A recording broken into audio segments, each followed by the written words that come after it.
So I think this is, there are multiple challenges, and I think some of them are, you know, um, uh, they show up in different ways. I think the first thing, and I've seen this just in terms of the engagement we have with our customers, is that what Brexit brings is uncertainty, and businesses typically do not like uncertainty. I think the challenge is from a technology spend perspective, is that many budgets have been put on hold or delayed, as a result of the uncertainty that this brings. I think that there is that aspect of it. There is also, once the UK is outside of the UK, the UK is outside of the EU, how does the flow of personal information, how is that impacted?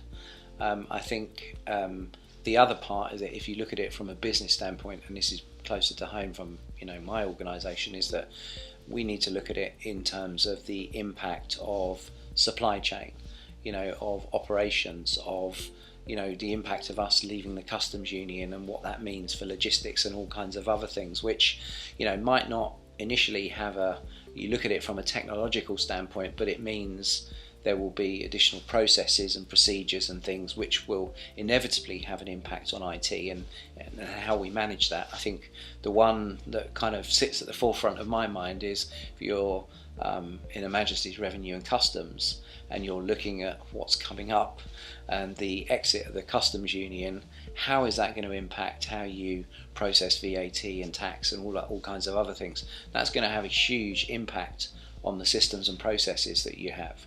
And then the other thing is more around what I would call the positive impact, which is how AI will kind of be brought to the fore in terms of whether or not we onshore or offshore and utilise AI to run various processes.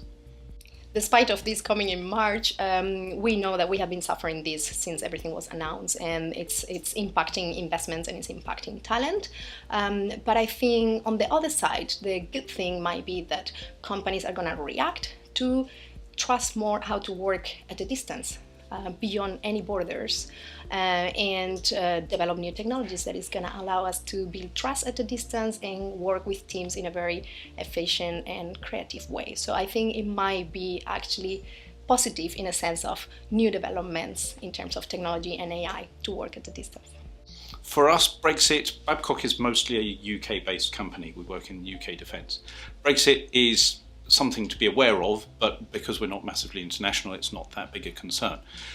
We've been looking at how we can kind of put rings around the things that we need to worry about and taking various actions on those. But I think that some of the worst case scenarios are so bad that it's going to be us and every other organisation that has any international activity, and either we are all going to die together or we will all find a solution. I really don't think that we're going to have to enact too much scary last-minute work.